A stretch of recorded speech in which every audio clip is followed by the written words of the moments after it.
दोस्तों, आप सभी का आरपी नरेंद्रा चैनल पर स्वागत है।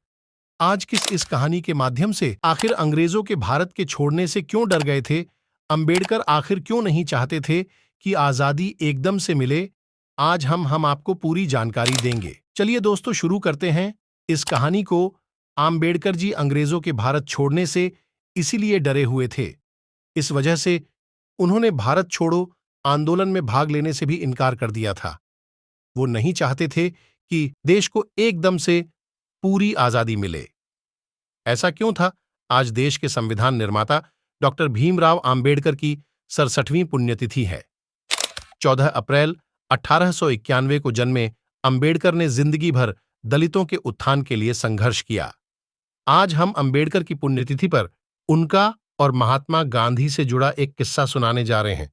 वे गांधी जी के बीच संबंध मधुर नहीं रहे। अंबेडकर तो गांधी जी को महात्मा तक नहीं मानते थे। वे अंग्रेजों के भारत छोड़ने से डरे हुए थे।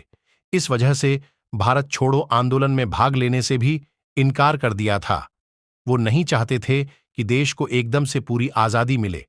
ऐसा क्यों था और अंबेडकर इस बारे में क्या सोचते थे? 6 दिसंबर 1956 को संविधान निर्माता डॉक्टर भीमराव अंबेडकर ने दुनिया को हमेशा के लिए अलविदा कह दिया था। महान शख्सियतों के बारे में हमेशा कॉमन यह होता है कि उनके दो तरह के फॉलोवर होते हैं। पहला, जो उनकी अच्छाई गिनाते हैं, तो दूसरा वर्ग उन पर अंगुली उठाता है। भीमराव अंबेडकर को भी आजीवन दो तरह के वर्गों का सामना करना पड़ा। लोग उन्हें दलित समाज का उद्धारक और संविधान निर्माता कहकर सम्मान भी करता था, तो दूसरी ओर कुछ लोग आजादी की लड़ाई में हिस्सा न लेने और महात्मा गांधी की आलोचना के लिए उन पर निशाना भी साधता था। 8 अगस्त 1942 को जब बंबई के गोवालिया टैंक मैदान पर हजारों की भीड़ के बीच महात्मा गांधी ने पूरी आजादी मांगने का प्रण लिया और लोगों को करो या मरो का नारा दिया, तो पूरा देश आजादी के स्वप्न को हकीकत करने जमीन पर उतर जाना चाहता था। लेकिन दूसरी तरफ भीमराव अंबेडकर आंदोलन के पक्षधर नहीं थे। तत्कालीन अंग्रेजी हुकूमत में वो वायसराय काउंसिल के सदस्य थे, जो आज के कैबिनेट मंत्री के बराबर ताकत रखता है। उनके आलोचक मानते हैं कि वो अंग्रेजों की वकालत करना ज्यादा पसंद करते थे।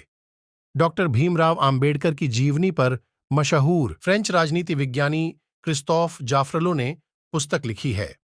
उनकी किताब के मुताबिक अंबेडकर अंग्रेजों के भारत छोड़ने को लेकर डरे हुए थे।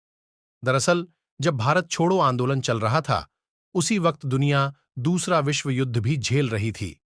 दुनिया ने उस दौरान जापान और जर्मनी की क्रूरता देखी थी। अंबेडकर मानते थे कि जापानी और नाजियों की फांसीवाद सोच अंग्रेजों से कहीं ज्यादा खतरनाक है। इसलिए यह सब सोचकर अंबेडकर ने अंग्रेजों के साथ मिलकर काम करने का फैसला लिया था। क्यों नहीं चाहते थे? नहीं मिले एकदम से पूरी आजादी, भारत छोड़ो आंदोलन के दौरान भीमराव अंबेडकर के पास देश में श्रम विभाग की कमान थी। वायसराय काउंसिल के सदस्य रहने के दौरान अंबेडकर ने निचले तबके के लोगों के लिए कई कानून बनाए। उन्होंने ब्रिटिश आर्मी में दलितों की भर्ती को बहाल करवाया। उनका मानना था कि दलितों के लिए उत्थान अंग्रेजी हुकूमत के दौरान ज्यादा किया जा सका है। वे आजादी के पक्षधर थे, लेकिन चाहते थे कि देश को धीरे धीरे आजादी मिले, ताकि जब पूरी आजादी मिल जाए तो दलित समाज के अन्य वर्गों की तरह सशक्त हों। अगर बाबा साहेब के जीवन की छोटी या बड़ी जानकारी चाहिए तो हमारे परिवार यानी चैनल का हिस्सा जरूर बने। धन्यवाद।